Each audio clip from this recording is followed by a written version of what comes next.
And that is really key. And I think in terms of dealing with some of the issues around fisheries and dealing with issues around plastics or whatever else, you need that international framework, but then you need to have that investment and that capacity to ensure that local national solutions can then operationalise it. We're in the last 7 or 8 minutes here. Melania, I wanted to give you the final vote, or voice on this. If you talk, two daughters are 16 and 19, and they kind of accuse, you're a baby boomer, right? They could accuse the baby boomers of being pretty lazy, pretty slow to respond as a part of the human race here, that we're not living up to the challenges, got too comfortable, we're too dependent on making money, didn't have to deal with conflict. Well, how do you get that sense of urgency and the focus on the oceans that is needed at this stage and to shake things up? That's a difficult question. I'm carrying the weight of closing. So I would invite everyone, if they can, to go visit a coral reef and to submerge their head underwater and listen, like you were saying, listen to what a live, healthy coral reef sounds like. We have to rebuild that connection to loving these ecosystems so that we can protect them. I don't think you can protect something that you don't love. So you have to find that personal connection first to being marveled and being amazed by the things that we still have, and think about what we can still save, not about what we can lose. And then it connects to the other things that you love, your daughters, your grandchildren. It's going to connect right away. So I think if we have gotten too complacent and too slow, it is because maybe we have taken for granted the things that we love. In oceanography, we always say that rising tide lifts off all the boats.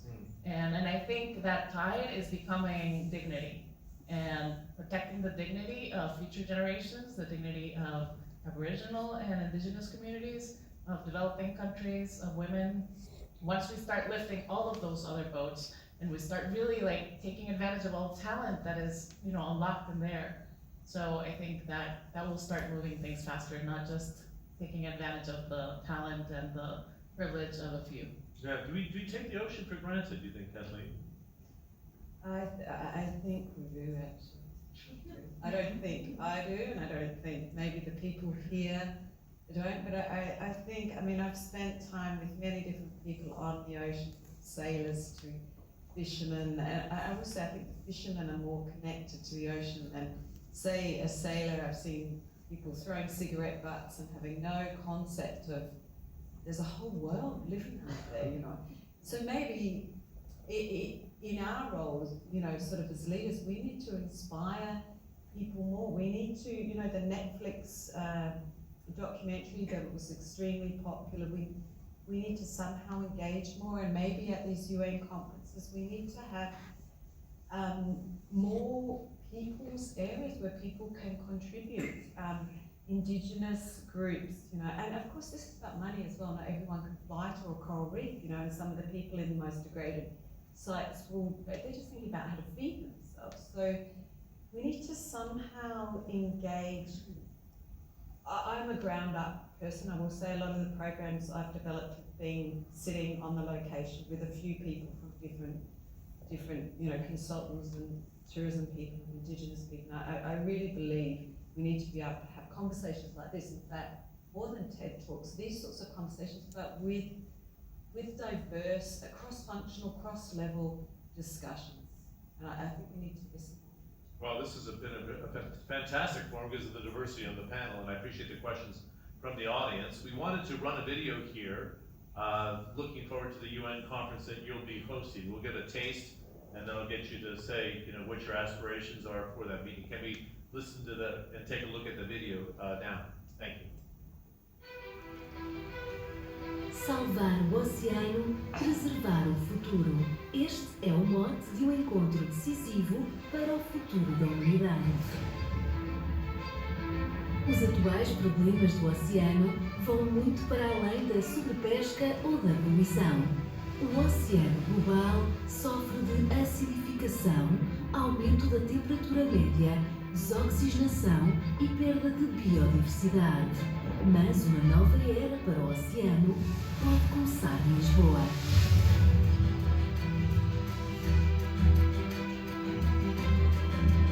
Em junho de 2022, a capital portuguesa recebe a Conferência dos Oceanos das Nações Unidas.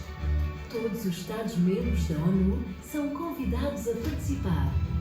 Governos, empresas, organizações não governamentais e universidades vão dialogar sobre melhores políticas para uma governação sustentável do oceano. Há décadas que Portugal tem um papel fundamental na diplomacia do oceano. Hoje, mais do que nunca, o país está disposto a assumir responsabilidades na construção de um novo paradigma de gestão baseado no conhecimento científico e no equilíbrio ambiental, social e económico. Organizada em conjunto com o Quênia, a Conferência dos Oceanos das Nações Unidas vai definir ações para implementar o Objetivo de Desenvolvimento Sustentável 14, proteger a vida marinha. O tempo urge para concretizar este e os outros 16 Objetivos da Agenda 2030 da ONU. A recuperação da pandemia deve orientar-nos para uma relação mais equilibrada com a natureza.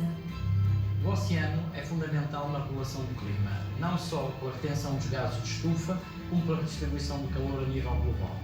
Tal como ficou bem reconhecido na última Cimeira Climática, a COP26, o papel do oceano é crítico no combate aos eventos extremos que têm vindo a afetar a humanidade. Para a pesca continuar a ser uma importante fonte de proteína alimentar, tem de ser encontrado um novo ponto de equilíbrio.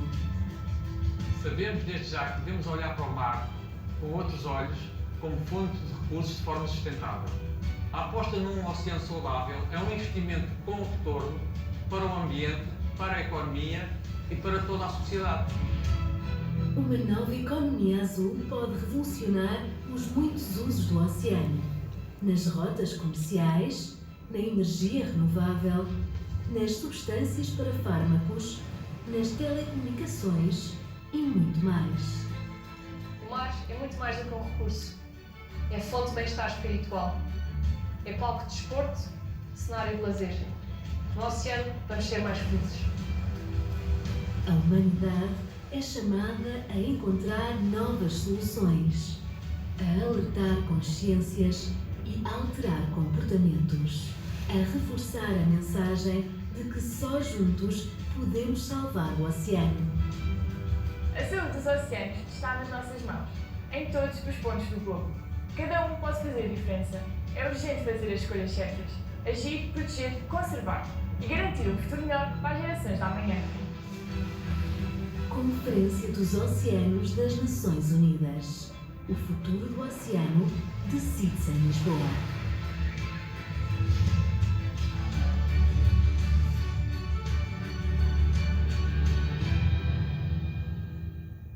Very nice. Give a round of applause for the video. I don't really want to attend the conference, but I'm going to get lost for 2 weeks afterwards, right? It's interesting. You brought up environmental, social, and economic balance as a theme. Do you think you can drive that home with the conference? We only have a minute for your final remarks. Okay, thank you very much. Just to tell that all these registrations happen in the site of the United Nations, okay? That's where you have to look.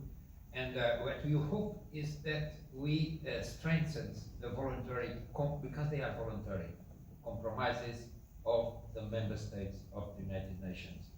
And we know that we are behind